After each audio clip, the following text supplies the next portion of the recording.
এখন আমার জিজ্ঞাসা বাবা বুঝলাম, ড্যাডি বুঝলাম, আব্বা শব্দের অর্থ কি? জীবন ভরা যে আব্বা ডাকে আইছে না, আব্বা শব্দের অর্থ তো জানেন না। হ্যাঁ, এখন আব্বা শব্দের অর্থ, এই প্রশ্ন আমার জীবনে আমারে কেউ করছে না ভাই। আমনে যে এত ফেস মুসুরার মানুষ, আগে জানলে আমি যে আমারে গান আনছে হেলা কিন্তু আমার লোকে দেয়া করছে না, হেলা লেগে সবাই দোয়া করবাই।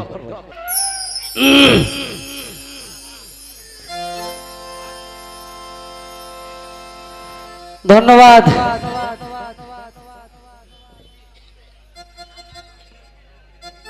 কইতেছে কয়